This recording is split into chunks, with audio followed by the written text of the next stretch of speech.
Hello everyone, apa khabar? Let's look at this sentence. Dia memang malas.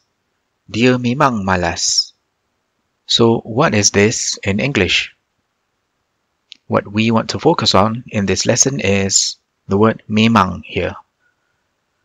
So memang is used to acknowledge a fact or to agree to a fact.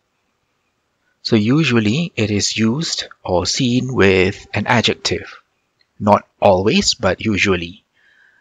So apart from to acknowledge a fact, is also used to emphasize a fact or a characteristic or something.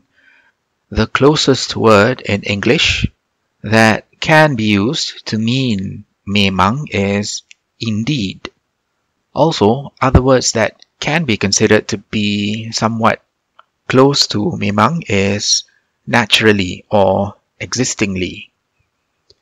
So here, the sentence dia memang malas, that can mean he is indeed lazy or he is naturally lazy.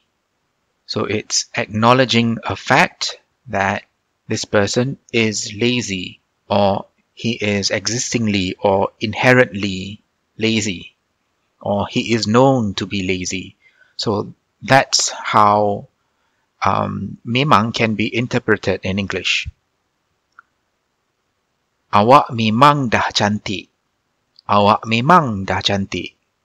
So here we are acknowledging the person is already naturally pretty. You are already naturally pretty. So memang is used with an adjective. Here it's used with the adjective cantik to emphasize or to acknowledge the fact that the person or the subject is pretty. Tasik tu memang tak besar, tapi cantik. Tasik tu memang tak besar, tapi cantik. So here, we're trying to say, yes, the lake is indeed not big, but it's pretty. Okay? So sometimes you also hear someone saying memang macam ni or memang macam tu.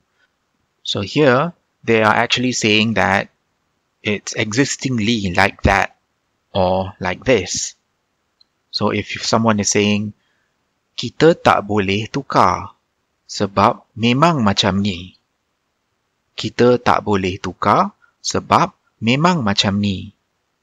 So this means we cannot exchange because it's existingly like this. Sometimes you also get a response with just memang.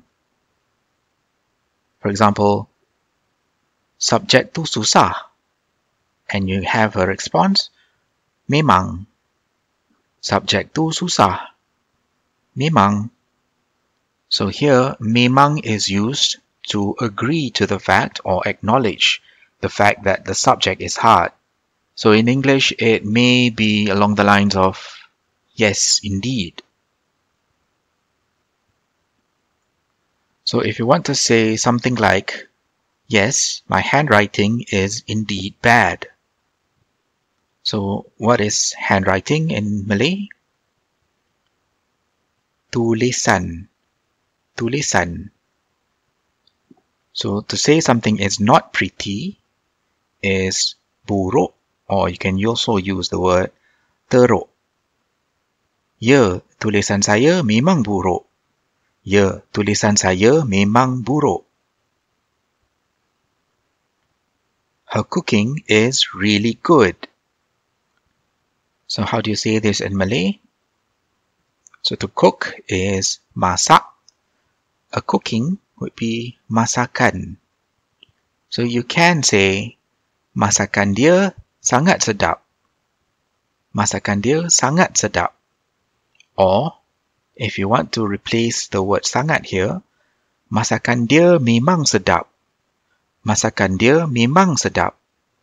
So it's acknowledging that indeed she is a very good cook.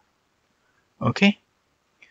So as you can see in all of the examples, if you want to use the word memang, it's usually just right before the characteristic or the adjective.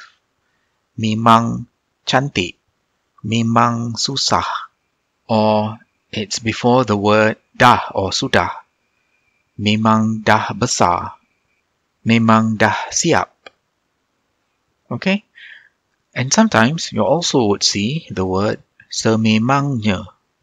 So this actually comes from the word memang with se and nya prefix and suffix.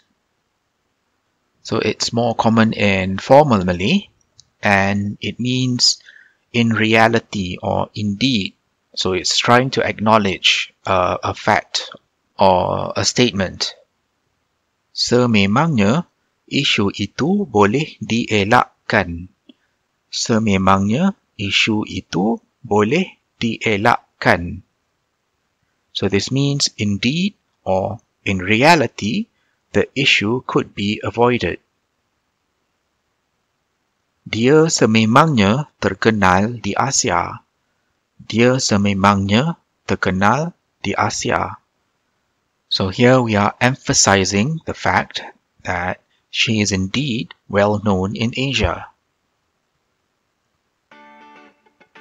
Alright, so that's all for this lesson. If you have any questions, please drop a comment below.